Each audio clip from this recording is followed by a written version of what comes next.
परीक्षा का सामना कर सकता हूँ। विश्वास से मुझे जरूरी बल मिलता है।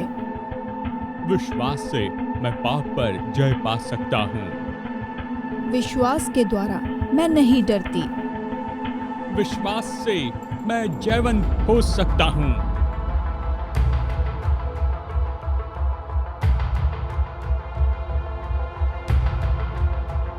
मैं तुमसे सच सच कहता हूँ, यदि तुम्हारे पास राई के दाने के जैसा भी विश्वास हो तो तुम इस पहाड़ से कहो कि तू उखड़कर यहाँ से वहाँ चला जा, और वो चला जाएगा, और तुम्हारे लिए कुछ भी असंभव नहीं होगा।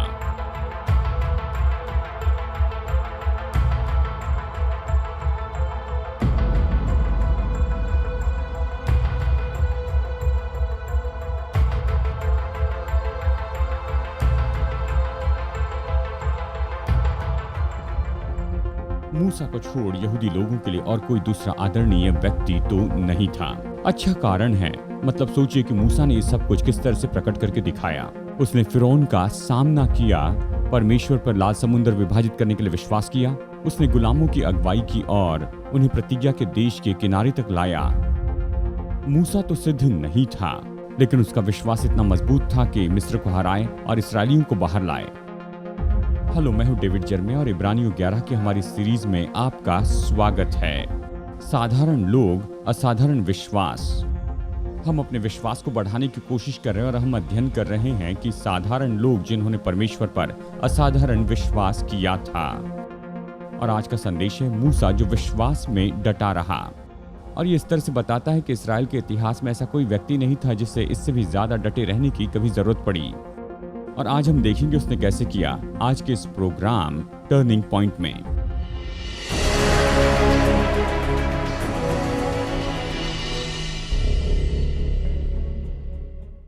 मूसा तो सबसे ज्यादा ध्यान आकर्षित करता है। इब्रानियों अध्याय 11 के जितने भी वीर हैं उनमें सबसे ज्यादा ध्यान इसकी ओर जाता है। और इब्रानियों की किताब में ये तो सच में बहुत ही महत्वपूर्ण व्यक्ति है। यहाँ तक कि केवल इसी एक किताब में 10 से भी ज्यादा बार इसके बारे में बताया गया है। हम शुरू करते हैं वचन पढ़ते हुए और इसे समझते हुए। मूसा के जीवन की गवाही यहाँ पर देखते हैं और सबसे पहले परमेश्वर के साथ में उसके संबंध को देखते हैं। बाइबल हमें मूसा के बारे में बहुत कुछ यहाँ पर बताती है। सबसे पहले बाइबल हमें बताती है कि मूसा तो परमेश्वर का जन था। व्यवस्था विवरण 33:1 इस तरह से कहता है, जो आशीर्वाद परमेश्वर के दास मूसा के जन ने अपनी मृत्यु से पहले इस्राएलियों को दिया वो ये है। इज़रा इस तरह से कहता है, परमेश्वर के भक्त मूसा की व्यवस्था में लिखा है। परमेश्वर का जन, यहाँ पर ये जो शीर्षक है ये तो निश्चय ही थिस्सलुनीकियों तीतुस की पत्रियों में देखा जाता है। ये कितने सम्मान की बात है कि किसी परमेश्वर का जन कहा गया है, और ये कितनी बड़ी गवाही है, कितना बड़ा नाम है जो हमें खुद के लिए लेना है। देखो ये जा रहा है, ये परमेश्वर का जन है। और मूसा सबसे पहले तो सर्वशक्तिमान परमेश्वर के संबंध में वो तो परमेश्वर का जन था। अगर पुराने नियम का अध्ययन करें तो आप ये भी पाएंगे कि वो तो परमेश्वर का दास था। वो परमेश्वर का जन ही नहीं लेकिन प्रभु का दास भी था। व्यवस्था विवरण 34 वचन 5 फिर से ये कहता है, तब यहोवा के कहने के अनुसार उसका दास मूसा वही मोआब के देश में मर गया। बेतपोर में उसे मिट्टी दी गई। आज तक कोई नहीं जानता कि उसकी कब्र कहाँ है। इब्रानियों 3:5 कहता है, मूसा तो परमेश्वर के सारे घराने में सेवक के समान विश्वास योग्य रहा। तो मूसा के बारे में अब तक हमने देखा है कि वो परमेश्वर का जन था, वो परमेश्वर का दास था, और सबसे अद्भुत बात तो ये थी कि वो तो परमेश्वर का मित्र था। निर्गमन 33:11 में ये कहता है, यहोवा मूसा से इस प्रकार आमने सामने बातें करता था जिस प्रकार कोई अपने मित्र से बातें करें। और जब हम मूसा का अपने पिता के साथ के संबंध के बारे में यहाँ पर चर्चा करें, हम देखते हैं वो परमेश्वर का जन था, वो परमेश्वर का दास था। और अब यहाँ पर वचन कहता है कि वो परमेश्वर का मित्र था। परमेश्वर ने अपनी नजदीकी किसी पर जबरदस्ती नहीं की, वो ये उन्हें देता है जो किसकी इच्छा रखते हैं और इसके लिए योग्य होते हैं। और मूसा तो इस भीतरी घेरे का व्यक्ति था जिसने परमेश्वर के साथ में पवित्र संबंध का अनुभव किया। और बाइबल ये कहती है कि वो तो परमेश्वर का मित्र था। परमेश्वर हमारा मित्र है। लेकिन देखिए यहाँ पर पुराने नियम में मूसा के पास में ये बहुत ही अद्भुत और ये बहुत ही अलग ऐसी पहचान थी। और देखा जाए तो एक बार से ज्यादा बार वो तो पहाड़ के ऊपर 40 दिन तक परमेश्वर के साथ में संगति करते रहा। वो परमेश्वर का मित्र था। नए नियम में यूहन्ना 15:15 ये कहता है, अब से मैं तुम्हें दास न कहूँगा, क्योंकि दास नहीं जानता कि उसका स्वामी क्या करता है, परंतु मैंने तुम्हें मित्र कहा है, क्योंकि मैंने जो बातें पिता से सुनी वे सब तुम्हें बता दी हैं। यीशु ने कहा कि हम तो मित्र हैं। मैं खुश हूं कि ये जानूं कि यीशु मसीह मेरा उद्धारक है। मैं खुश हूं कि वो मेरा प्रभु है। वो जल्दी आने वाला राजा है, लेकिन हर हफ्ते मुझे उसको अपने मित्र के रूप में देखना चाहिए, खासकर इन दिनों में। यानी वो परमेश्वर के साथ में ऐसे संबंध में था, अगर हम सरल शब्दों में कहें तो वो परमेश्वर का जन था, परमेश्वर का दास था और परमेश्वर का मित्र था। लेकिन देखिए उसने क्या क्या हासिल किया, इसका रिकॉर्ड इस बात के सबूत है कि यीशु मसीह को छोड़ने के बाद में देखा जाए तो ये तो एक सबसे महान ऐसा व्यक्ति जो जीवित था, और शायद प्रेरित पौलुस ऐसे ही था। व्यवस्था विवरण अध्याय 34 में यहाँ पर उसके बारे में बहुत ही अद्भुत वचन है और उसके जीवन के बारे में बहुत सी अद्भुत बातें कही हैं। अगर हम इसे परमेश्वर के वचन में देखते हैं, देखिए वचन क्या कहता है। मूसा अपनी मृत्यु के समय 120 वर्ष का था, और देखा जाए तो ये बहुत ही अच्छा वाक्य है। चाहे आप जीवन में कितने भी उम्र के हो, मूसा 120 साल तक जिया। और बाइबल कहती परंतु न तो उसकी आंखें धुंधली पड़ी और न उसका पौरुष घटा था, और मूसा के तुल्य इस्राएल में ऐसा कोई नबी नहीं उठा, ये कहता है, जिससे यहोवा ने आमने सामने बातें की। और उसको यहोवा ने फिरौन और उसके सब कर्मचारियों के सामने और उसके सारे देश में सब चिन्ह और चमत्कार करने को भेजा था, और उसने सारे इस्राएलियों की दृष्टि में बलवंत हाथ और बड़े भय के काम कर दिखाए। इस तरह से वचन हमें यहाँ पर बताता है। ये तो मूसा के बारे में मानो पूरा एक अध्याय कहा गया है। और इसके बारे में पुराने नियम के एक बहुत ही बड़े कमेंटेटर ने इस तरह से लिखा है, और इन्होंने इसके बारे में इस तरह से कहा कि मूसा तो मानो एक ऐसा चित्र था। ये बिल्कुल विपरीत बातें थी। गौर से सुनिए। वो तो एक गुलाम का बेटा था और रानी का भी बेटा था। वो झोपड़ी में पैदा हुआ और वो महल में रहा। उसने गरीबी को विरासत में पाया और असीम धन का आनंद उठाया। वो सेना का अगवा था और भेड़ों की चरवाही करता था। वो महान योद्धा था और सबसे नम्र मनुष्य था। उसने महल में पढ़ाई की और वो तो जंगल में रहता था। उसमें मिस्र की बुद्धि थी और एक छोटे बच्चे जैसे विश्वास था। वो शहर में रहने लायक था, लेकिन जंगल में भटकते रहा। वो तो पाप से परखा गया, लेकिन निश्चय ही वो वहां पर बहुत सी मुश्किलों का सामना करने लगा। वो बोलने में अच्छा नहीं था, लेकिन परमेश्वर से उसने बातें की। उसके पास चरवाही की लाठी थी और उसके पास असीम सामर्थ था। वो फिरौन से दूर भाग रहा था, लेकिन वो तो स्वर्ग का राजदूत था। वो व्यवस्था को देने वाला और अनुग्रह के बारे में बताने वाला था। वो मोआब के पर्वत में मरा और यहूदा में यीशु मसीह के सामने प्रकट हुआ। उसे दफनाते समय कोई मनुष्य नहीं था, लेकिन परमेश्वर ने उसे दफनाया। ये था मूसा। कितना अद्भुत व्यक्तित्व है। ये तो मूसा के जीवन की गवाही है, परमेश्वर के साथ का उसका संबंध और उसने क्या क्या हासिल किया है। अब दूसरी बात देखिए, मूसा के जीवन का समय काल। मूसा के बारे में निर्गमन अध्याय 2 से यहाँ पर हमें बताया गया है, और ये व्यवस्था विवरण अध्याय 34 तक हमें बताते जाता है। पेंटिट्यूड यानी 5 किताबों में से 4 किताबों में यहाँ पर इस मनुष्य ने जो जो काम किए हैं उसके बारे में लिखा हुआ है। उसके जीवन में 3 समय काल थे, और ये सब 40 साल के समय काल के थे। वो 120 साल तक जिया, जिसे 3 भागों में विभाजित कर सकते हैं, और वो तो 40 साल का समय है। फिरौन के महल में वो 40 साल तक रहा। मिद्दान के जंगल में वो 40 साल तक रहा, और इसराइलियों के साथ वो जंगल में 40 साल तक रहा। और ये तीनों समय तो संकट के साथ में ही शुरू हुए, और जिसके लिए विश्वास से प्रत्युत्तर दिया गया, और इसके कारण यहाँ पर उसने अच्छा चुनाव किया है। तो गौर से सुनिए। 40 साल की तैयारी का ये पहला भाग इब्रानियों अध्याय 11 वचन 23 में हम इसके बारे में पढ़ते हैं। विश्वास ही से मूसा के माता पिता ने उसको उत्पन्न होने के बाद 3 महीने तक छिपा रखा, क्योंकि उन्होंने देखा कि बालक सुंदर है और वे राजा की आज्ञा से न डरें। तब फिरौन ने लोगों को आज्ञा दी, निर्गमन 1:22 में, इब्रानियों को जितने बेटे उत्पन्न हो उन सबों को तुम नील नदी में डाल देना और सब बेटियों को जीवित रहने देना। मिस्र के इस भयानक समय के दौरान मूसा का जन्म हुआ। निर्गमन अध्याय 6 हमें उसके माता पिता का नाम बताता है। मूसा के माता पिता का नाम था अमराम और योकेबेद। मूसा 6:20 कहता है, अमराम ने अपनी फूफी योकेबेद से विवाह किया और उससे हारून और मूसा उत्पन्न हुए। और अमराम की पूरी अवस्था 137 वर्ष की हुई। खास करके बच्चा अगर बेटा पैदा हुआ तो उसके लिए बहुत ही खुशियां मनाई जाती थी। खासकर ऐसे वातावरण में जन्म लेना जहां पर ये सारी मुश्किलें थी, यहां हर एक बेटे के लिए मृत्यु लिखी गई थी। और इस समय तो बेटे का जन्म होना तो बड़ी चिंता और यहां तक कि मृत्यु की बात थी। उसकी न सराहना की गई थी, न उसका स्वागत किया गया था, न उसके बारे में कोई जोश था। और यहां तक कि माँ की चिंताओं में और भी बढ़ोतरी हुई क्योंकि उसने बेटे को जन्म दिया था और ये बात तो निश्चित थी कि वो बेटा कुछ और साल जीने के बजाय बहुत ही जल्दी मरने वाला था। और बाइबल हमें ये बताती है कि मूसा के माता पिता ने उस समय बहुत ही साहस किया। हम उसके माता पिता के साहस के बारे में पढ़ते हैं।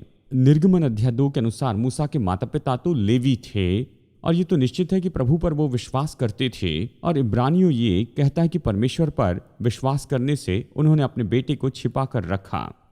कई साल पहले परमेश्वर ने अब्राहम से कहा था कि चौथी पीढ़ी में उसकी मृत्यु के बाद इस्राएली लोग मिस्र में से छुटकारा पाने वाले थे और मूसा तो निश्चय उस चौथी पीढ़ी में का एक सदस्य रहा होगा। मूसा के माता पिता के बारे में कुछ बातें बताना चाहता हूं जो उत्साहित करती है। सबसे पहले उनमें विश्वास था कि मूसा की क्षमता को वो देख सके। उनमें विश्वास था कि मूसा की क्षमता को देखे। इब्रानियों में इस तरह से कहता है, विश्वास ही से, क्योंकि उन्होंने देखा कि बालक सुंदर है। निर्गमन 2:2 कहता है, ये देखकर कि ये बालक सुंदर है। प्रेरितों के काम 7:20 कहता है, उस समय मूसा उत्पन्न हुआ, वो परमेश्वर की दृष्टि में बहुत ही सुंदर था। दिलचस्प है कि ये तीनों वचन ये बताते हैं कि जबकि मूसा केवल बालक ही था, और बाइबल में बहुत ही कम बार इस तरह से कहा है जहां हमें बताया गया है कि मनुष्य किस तरह से दिखता है, उनके बाहरी रूप के बारे में। बाइबल ये बताती है कि मूसा तो एक बहुत ही सुंदर बालक था। अब शायद माता पिता ऐसे बच्चे को देखे जो कि सुंदर नहीं है, पर विश्वास से उन्होंने भरोसा किया कि बच्चा सुंदर है। मैं नहीं सोचता कि माता पिता कभी ऐसे कहेंगे कि क्या आपने मेरे बच्चे के जैसा कोई दूसरा बच्चा देखा है। वो सब विश्वास करते हैं उनका बच्चा सुंदर है, और जब कई बार जब आप उनके बच्चे को देखते हैं, आप जानते ये कहने के लिए उनके लिए विश्वास की जरूरत है। बाइबल कहती है जब मूसा का जन्म हुआ तो वो तो बहुत ही सुंदर ऐसा बच्चा था, वो तो सुंदर था। इस तरह का विश्वास तो मूसा के माता पिता में था, और ये तो इस तरह का ऐसा विश्वास था कि नए नियम में इसके बारे में देखते हैं कि वो तो ऐसा व्यक्ति था जिसने देखा कि सर्वशक्तिमान परमेश्वर चाहता है कि ये बच्चा कुछ विशेष काम करे। दूसरे शब्दों में मूसा के माता पिता के लिए मूसा तो नए जन्मे बच्चे से बढ़कर था, जो दूसरे लोगों ने देखा उससे बढ़कर। ये परमेश्वर के लिए तो महत्वपूर्ण था। मुझे आपके बारे में पता नहीं, लेकिन मैं आपको ये बताऊं, मैं आपको बताना चाहता हूं कि इस हफ्ते मैं कोई रेडियो प्रोग्राम सुन रहा था। इस हफ्ते की बात है, और खैर मैं इस प्रोग्राम के बारे में बहुत ही अच्छे से जानता हूं। ये तो बहुत ही अच्छा प्रोग्राम है। एक और बाइबल के शिक्षक है, अगर नाम बताऊं तो आप पहचानेंगे। खैर मैं उनके बारे में यही बताना चाहूँगा। वो अपने बेटे की कहानी बताते हैं। वो ये संदेश बता रहे थे कि परमेश्वर कितना असाधारण है और हम लोग कितने साधारण से मनुष्य हैं। और उन्होंने अपने बेटे के बारे में बताया कि उनका बेटा तो सच में एक अच्छा बास्केटबॉल प्लेयर था जब वो जूनियर हाई में था, और जब वो हाई स्कूल में गया तो वो इस तरह से उतना अच्छा नहीं था जैसे कि जूनियर हाई में था। हाई स्कूल से निकलकर जब वो कॉलेज में जाने लगा, उन्होंने कहा इस लड़के को एक बात हमें सिखानी पड़ी कि हम कितने साधारण से लोग हैं। और मुझे ये मुश्किल हो रहा था। मुझे नहीं लगता कि परमेश्वर ने हमें इसलिए बुलाया। हमें अपने बच्चों को सिखाना चाहिए कि वो सच में कितने असाधारण से लोग हैं। शायद इसका बास्केटबॉल से कोई संबंध ना हो। जानते हैं हर एक बच्चे के लिए परमेश्वर के पास में योजना है, और खास करके जो बच्चे मसीह परिवार में जन्म लेते हैं, और निश्चय ही परमेश्वर के पास में योजना है, हमें उन्हें बताते जाना है। परमेश्वर के पास इनके जीवन के लिए योजना है और परमेश्वर इनके जीवन में कोई विशेष काम करेगा। बाइबल मूसा के बारे में यही तो कहती है। उसके माता पिता ने उसमें ये क्षमता देखी। उसके सुंदर दिखने से बिल्कुल हटकर उसके माता पिता ने ये जाना कि परमेश्वर ने इसके लिए निश्चय ही कुछ अलग बात रखी हुई है। उनके विश्वास ने मूसा में क्षमता तो देखी, लेकिन उनके विश्वास ने उसके लिए सुरक्षा पानी चाहिए। इब्रानियों 11:23 कहता है, विश्वास से उन्होंने उसे 3 महीने तक छिपा रखा। बच्चे के लिए प्रभु ने उद्देश्य रखा, ये केवल काफी नहीं था। उन्हें अपने विश्वास के आधार पर काम करना था। और बाइबल कहती है उन्होंने मूसा को 3 महीने तक छिपा रखा। वो राजा की आज्ञा से बिल्कुल नहीं डरे थे। यानी उनमें विश्वास था कि मूसा की सुरक्षा को देखे और उसके बचाए जाने की राह देखे। और नंबर 3, उनके पास में विश्वास था कि मूसा के लिए खुद की जिज्ञासा और इच्छाओं को त्याग दें। प्रेरित 7:21 कहता है, जब फेंक दिया गया तो फिरौन की बेटी ने उसे उठा लिया और अपना पुत्र करके उसे पाला। और मूसा के बचाव का एक ही तरीका था, यानी उसके समय में जितने भी बच्चे जन्मे उनकी तुलना में, कि उसके माता पिता उसे फिरौन की बेटी के हाथ में सौंप दे। और वो उसे अपने साथ में राजमहल लेकर गई और उसने मूसा को बढ़ाया, उसके माता पिता से हटकर ही। बाइबल कहती है उसके माता पिता ने ये सब कुछ होने दिया, और इसके लिए कुंजी क्या थी? विश्वास से ही। वाह, ये तो ऐसा विश्वास है जहां पर सारी मुश्किलों का सामना करना पड़ता है, और शायद आप ये कहें कि मुझे पता नहीं क्या मैं ये कर पाऊंगा या नहीं। वो भी विश्वास के बिना से नहीं कर पाए। ये मूसा के माता पिता का विश्वास था। चलिए मूसा की तैयारी का समयकाल देखते हैं। जब मूसा अपने घर से निकला तो वो तो वहां पर फिरौन की बेटी के साथ में राजमहल में रहने लग गया। प्रेरितों के काम अध्याय 7:22 कहता है कि मूसा को मिस्रियों की सारी विद्या पढ़ाई गई और वो वचन और कर्म दोनों में सामर्थी था। वो वचन और कर्म दोनों में बहुत ही सामर्थी था। मैंने अपने नोट्स में लिखा कि मूसा मिस्र में गया और उसके साथ में 3 बातें हुई। सबसे पहले तो वो एक विद्यार्थी था। बाइबल कहती है कि उसने मिस्र की सारी विद्या सीखी, मतलब वहां पर वो ये सब कुछ कोर्स करने लगा इतिहास में, और मिस्री फिलोसॉफी को पढ़ा और मिस्रियों की विद्या जानी, यानी वो तो वहां पर उसके अनुसार एक बहुत ही बुद्धिमान विद्यार्थी हो गया। दूसरी बात यह है कि मूसा सामर्थी बना। बाइबल ये कहती है कि मूसा तो बोलने में बहुत ही उत्तम व्यक्ति हो गया। वो तो अपने केस को यहाँ पर लड़ सकता था और वो अपने केस के बारे में बता सकता था, और उसमें बहुत ही अद्भुत ऐसे वक्ता की सामर्थ आ गई थी।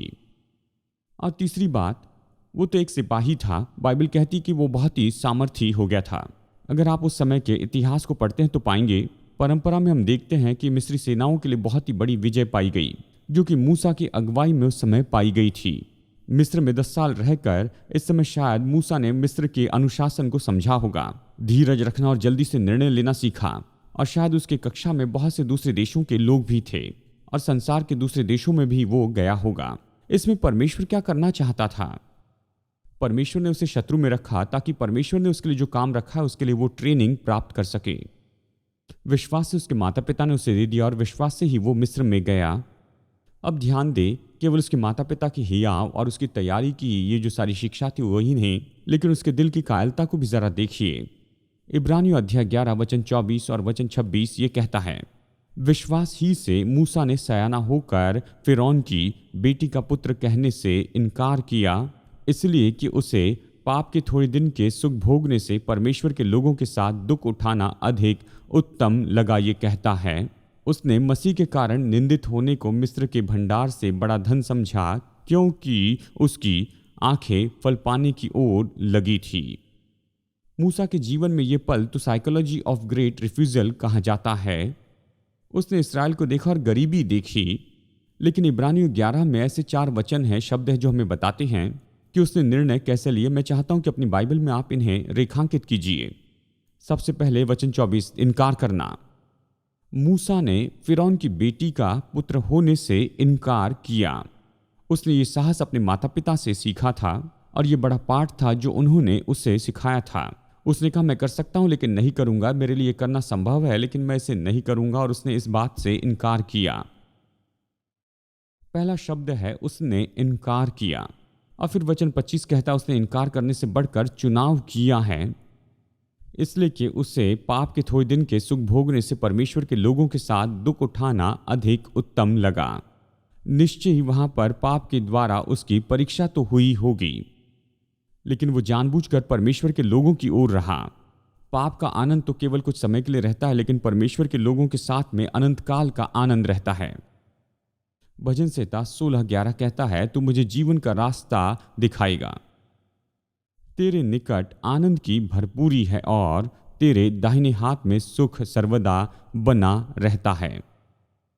यानी उसने शुरू किया इनकार करने से, आगे बढ़ा चुनाव करने से, और उसने समझा। यहां पर इब्रानियों 11:26 की ओर जरा गौर कीजिए। उसने मसीह के कारण निंदित होने को मिस्र के भंडार से बड़ा धन समझा, क्योंकि उसकी आंखें फल पाने की ओर लगी थी। यहां यह शब्द है समझना, मतलब उसने इसे जाना।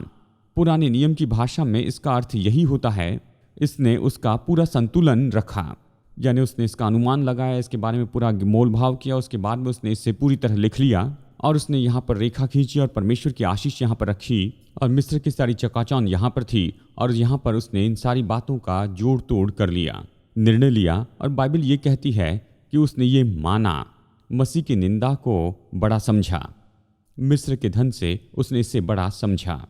और फिर आखिरी बात है, इनकार किया, चुनाव किया, उसने ये समझा। और आखिरी शब्द है देखना। ये कहता है कि मूसा ने उस प्रतिफल को देखा। ये आखिरी शब्द है, उसने इनकार किया, उसने चुनाव किया, फिर उसने ये देखा। वचन 26, मूसा ने प्रतिफल को देखा।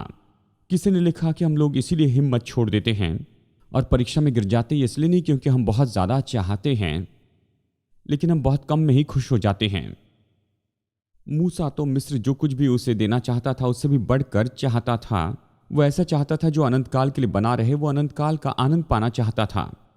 और यही तो कारण है कि वो विश्वास योग्य रहा, उसने ये सब कुछ सहा और वो तो विश्वास योग्य बना रहा। मूसा इस बात के बारे में निश्चित था कि परमेश्वर तो उससे निश्चय ही मिस्र के धन से बहुत बड़े धन की प्रतिज्ञा कर रहा है।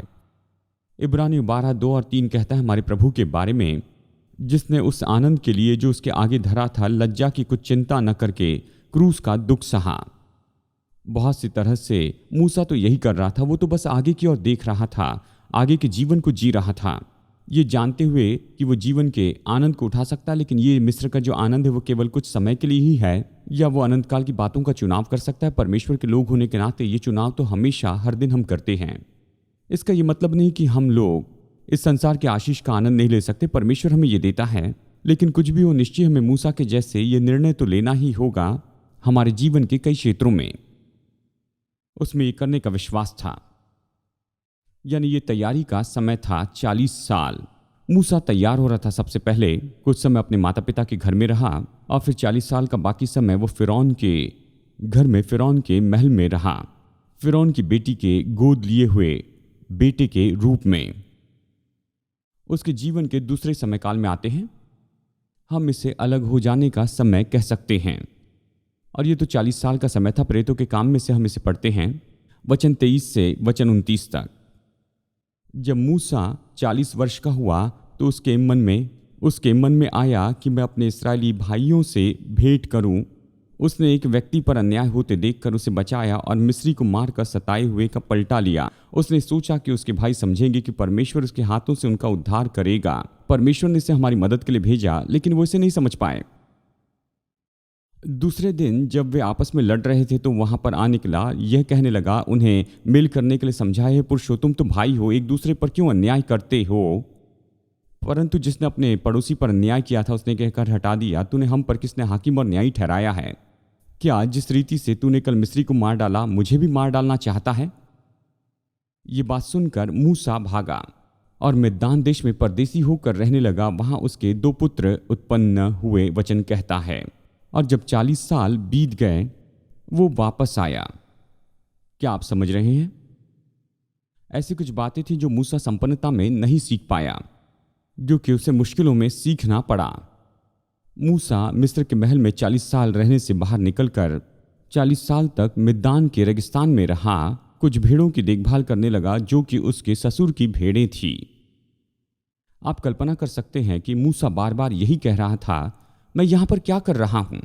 लेकिन बाइबल कहती है कि परमेश्वर उसके जीवन में काम कर रहा था। वो तो वहां पर रेगिस्तान में जंगल में था, लेकिन परमेश्वर उसके जीवन में काम कर रहा था। जलती झाड़ी में उसने बात की। तैयारी के साल 40 साल, और फिर अलग होने के साल 40 साल, और फिर निश्चितता का समय काल 40 साल। मेरे साथ इब्रानियों में पढ़िए, इब्रानियों 11:27 में। विश्वास ही से राजा के क्रोध से न डर कर उसने मिस्र को छोड़ दिया, क्योंकि वो अनदेखे को मानो देखता हुआ दृढ़ रहा। विश्वास ही से उसने फसह और लहू छिड़कने की विधि मानी कि पहलौठे का नाश करने वाला इस्राएलियों पर हाथ न डाले। विश्वासी से लाल समुद्र पार किया जैसे सूखी भूमि पर, और जब मिस्रियों ने वैसे ही करना चाहा तो सब डूब मरे। मूसा के तैयारी के 40 साल पूरे हुए और मूसा के वहां पर एकांत में रहने के 40 साल भी पूरे हो गए। अब समय था कि अपने लोगों की वो अगुवाई करें। 80 साल की उम्र में वहां मूसा परमेश्वर के लिए महान काम शुरू करता है, जैसे वो इस्राएलियों को मिस्र से बाहर निकालता है, जंगल से कनान देश की ओर लेकर जाता है। परमेश्वर को इसराइलियों को मिस्र में से निकालने के लिए 1 दिन लग गया, लेकिन मिस्र को इसराइलियों में से निकालने के लिए 40 साल लग गए।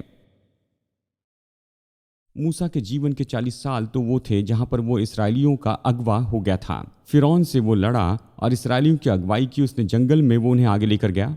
और ये सारी मेहनत के बाद में मूसा 120 साल की उम्र में एक दिन वो क्रोधित हो गया और उसने एक दिन ऐसा किया जो परमेश्वर ने उससे नहीं कहा था, और परमेश्वर ने उसे प्रतिज्ञा के देश में जाने नहीं दिया।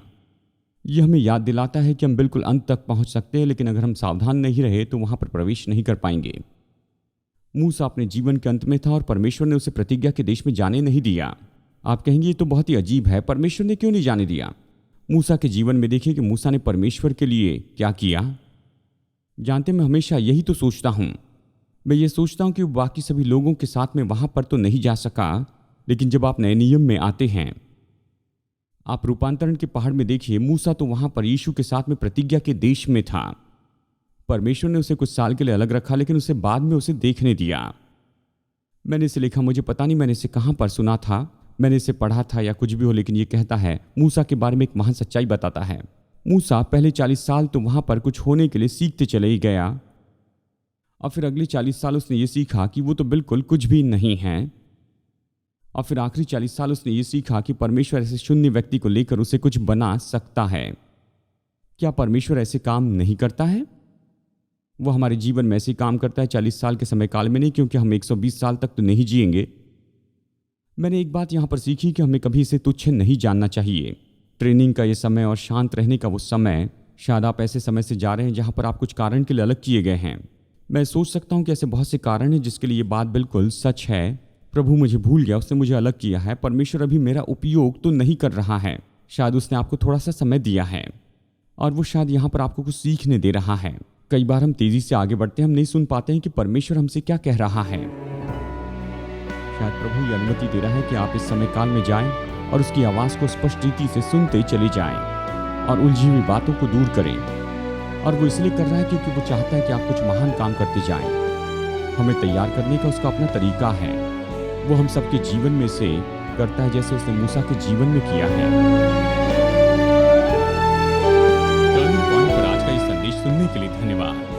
मैं आशा करता हूँ प्रभु वचन से आप प्रोत्साहित हुए हैं और इस बात के बारे में ज्यादा जानकारी पाई कि हमारे परमेश्वर के साथ में संबंध रखना सच में क्या होता है। अगर आप उसके साथ में व्यक्तिगत संबंध नहीं रखे हैं और इसे शुरू करना चाहते हैं तो आज ही से कर सकते हैं। आपको परमेश्वर के उद्धार का मुफ्त वरदान पाने के लिए यही करना है कि आप पापों से पश्चाताप करें और यीशु को अपना उद्धारकर्ता और प्रभु स्वीकार कर लें। अगर आज आपने विश्वास का ये कदम उठाया है तो मैं आपको प्रोत्साहित करता हूँ कि भरोसेमंद सेवकाई के साथ में जुड़िए या लोकल चर्च में जाएं और किसी को बताएं कि आपने ये निर्णय लिया है। और मेरी प्रार्थना है कि आप इस नए विश्वास में निरंतर बढ़ते जाएं। तो प्रभु आपका आशीष दे। अगली बार मुलाकात होगी यहीं पर टर्निंग पॉइंट में।